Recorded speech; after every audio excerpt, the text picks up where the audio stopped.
Bonjour mes chers élèves, toujours dans le cadre de la préparation à l'examen régional de la 3e année du collège, je vous propose aujourd'hui une leçon de communication intitulée « Faire une concession suivie d'une réfutation ».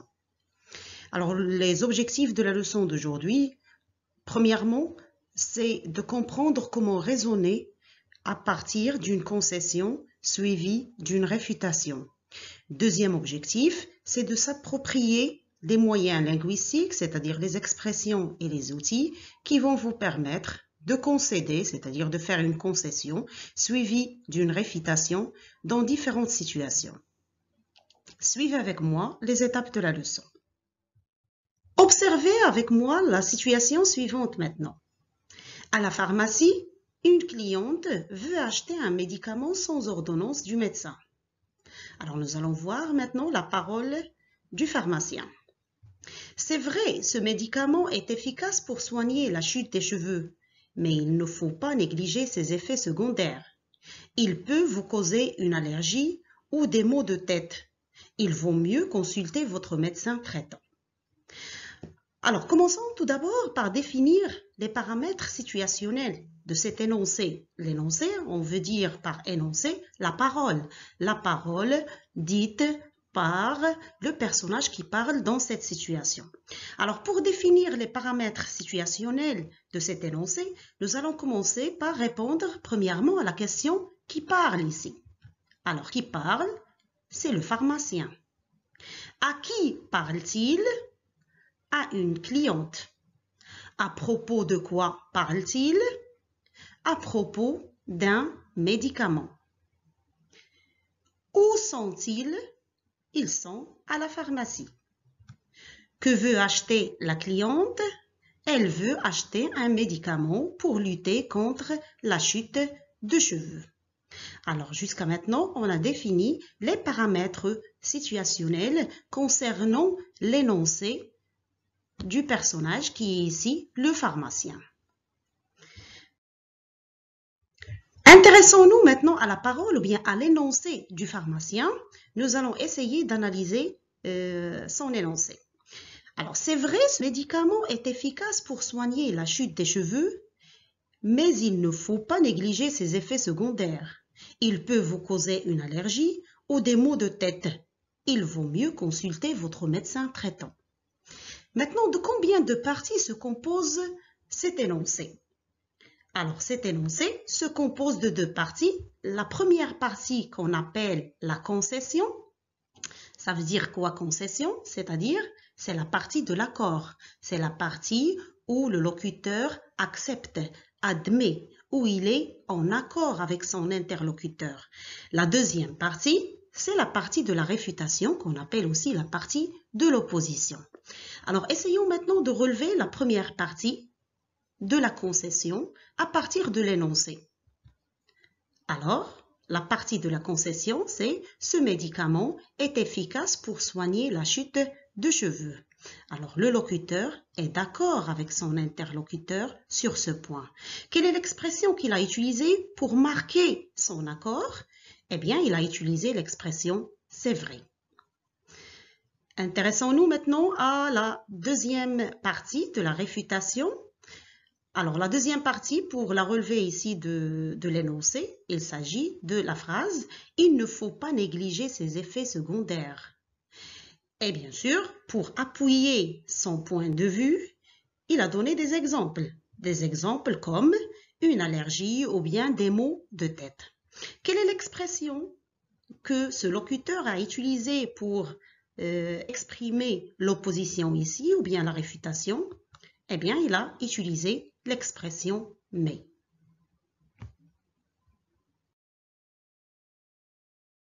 Ce que nous devons retenir jusqu'ici, c'est-à-dire jusqu'à cette partie de la leçon, c'est que faire une concession suivie d'une réfutation, c'est-à-dire donner un énoncé où il y a deux moments, où il y a deux parties. La première partie qu'on appelle concession, concession qui veut dire l'accord, la concession, et la deuxième partie, la réfutation, qui veut dire l'opposition ou bien le rejet. Maintenant, quelles sont les expressions qu'on utilise pour exprimer la concession? Alors, on peut utiliser effectivement, sans doute, j'admets que, je reconnais que, certes, je te concède ou bien je vous concède, ça dépend de avec qui on parle. Personne ne peut nier que, personne ne peut le nier aussi. Les expressions de la réfutation, on peut utiliser les expressions d'opposition qu'on a vues avec la leçon de l'opposition, par exemple mais, cependant, pourtant, néanmoins, par contre, en revanche, il n'en demeure point. Passons maintenant aux exercices d'application. Puisque c'est une leçon de communication, nous allons faire des exercices où l'on doit trouver soit la situation, soit l'énoncé. Alors, la première consigne ici, trouve la situation correspondant à l'énoncé suivant et repère les expressions utilisées. Nous avons ici un énoncé et nous allons trouver la situation adéquate à cet énoncé. Alors, nous allons le lire tout d'abord. Certes, votre exposé est très riche en informations, je vous en félicite. Cependant, vous auriez pu plus insister sur la responsabilité de l'homme et sa contribution dans le développement de la pollution. Alors, pour trouver une situation à un énoncé, on doit se poser un nombre de questions. Ces questions sont qui parle, à qui, à propos de quoi et qu'exprime-t-il? Alors déjà à partir de la photo ou bien de l'image que nous avons ici et à partir de l'énoncé, on peut répondre. Une enseignante ici s'adresse à un élève. C'est une enseignante qui s'adresse à un élève. Elle exprime une concession suivie d'une réfutation à propos d'un exposé qu'il vient de présenter en classe. Comme vous pouvez voir ici dans la situation, on a répondu à toutes les questions sous forme d'une phrase complète. Deuxième réponse, ce sont les expressions utilisées. Quelles sont les expressions utilisées par l'enseignante ici pour exprimer ou bien pour faire la concession suivie de la réfutation? Eh bien, les expressions sont certes et cependant. Revenons à l'énoncé. Certes, c'est une expression de la concession.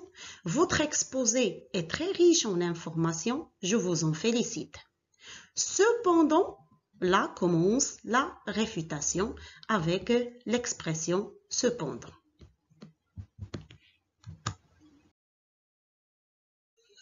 Deuxième exercice, pour la même consigne toujours, trouve la situation de l'énoncé suivant et repère les expressions utilisées. Alors, nous avons une deuxième situation, nous avons un énoncé ici, et à partir de l'énoncé, nous allons essayer de trouver la situation de communication. Alors, on va lire tout d'abord l'énoncé. C'est l'école qui doit se charger de l'éducation des enfants, personne ne peut le nier. Néanmoins, il ne faut pas oublier le rôle des parents.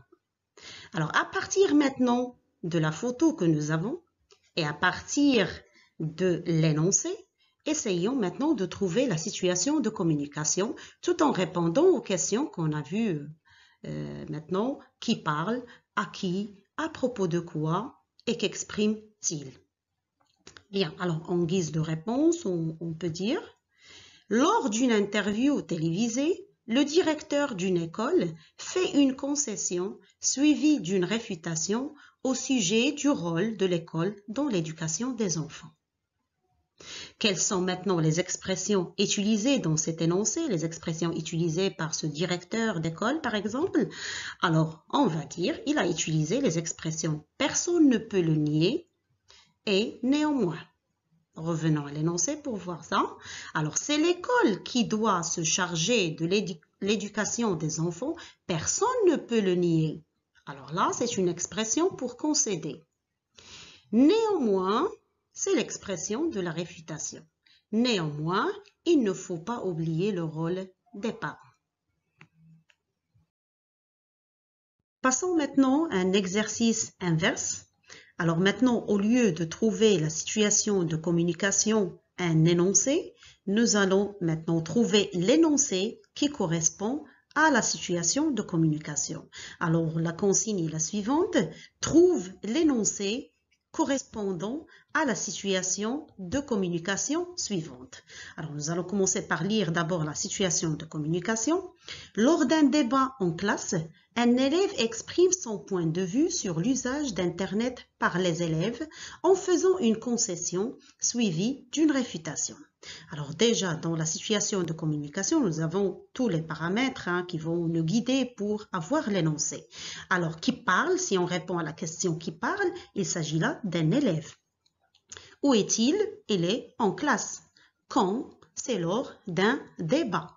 D'accord? Alors, à propos de quoi parle-t-il? C'est à propos de l'usage d'Internet. L'usage, ça veut dire l'utilisation d'Internet par les élèves. Qu'exprime-t-il? Alors, il va exprimer, il va faire une concession suivie d'une réfutation. Alors maintenant, à partir de cette situation de communication et à partir des expressions et des moyens qui servent à exprimer la concession et la réfutation, nous allons essayer d'élaborer l'énoncé, c'est-à-dire la parole de cet élève. Alors, un exemple de réponse, je dis toujours un exemple de réponse parce qu'on peut avoir plusieurs énoncés avec plusieurs expressions possibles. Alors l'exemple, j'admets qu'Internet a beaucoup facilité la recherche de l'information pour les élèves. Toutefois, il risque de les rendre paresseux, se contentant du simple copier-coller. Alors là, dans cet énoncé, l'élève a fait une concession suivie d'une réfutation tout en utilisant les expressions suivantes. Pour concéder, il a utilisé l'expression « j'admets que » et dans la deuxième partie, pour réfuter, il a utilisé l'expression d'opposition « toutefois ».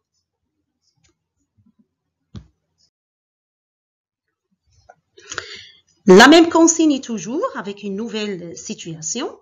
Alors, nous avons une situation et on doit chercher l'énoncé. On est maintenant là pour produire un énoncé tout en se servant des expressions qu'on a vues, les expressions servant à faire une concession suivie d'une réfutation. Alors, la situation est la suivante. Un médecin fait une concession suivie d'une réfutation à un patient au sujet de la prévention contre le coronavirus. Alors là, on doit faire attention pour bien faire l'énoncé, c'est-à-dire en respectant les deux parties. La première partie de la concession avec une expression adéquate et la deuxième partie de la réfutation. Alors, un exemple de réponse, je dis toujours un exemple parce qu'on peut avoir plusieurs énoncés ici ou bien plusieurs réponses avec plusieurs expressions possibles. Alors, l'exemple, je reconnais que tous les scientifiques sont en train de tester des médicaments pour le coronavirus. Par contre, rester chez soi demeure le seul moyen efficace pour se protéger de la contamination. Alors, regardez bien ici, le médecin est en train de faire une concession. Dans la première partie, il a utilisé l'expression « je reconnais que », c'est-à-dire il est d'accord avec son patient, que les scientifiques maintenant sont en train de tester des médicaments pour lutter contre le coronavirus. Mais jusqu'à maintenant, regardez bien l'opposition ou bien la réfutation. Par contre, rester chez soi, c'est-à-dire maintenant, demeure le seul moyen efficace pour se protéger contre la contamination. Notre leçon d'aujourd'hui touche à sa fin. Je vous dis merci beaucoup pour votre attention et si vous avez des questions à me poser, n'hésitez pas de me le laisser ici en commentaire et je vous donne rendez-vous pour une prochaine leçon. Suivez-moi toujours.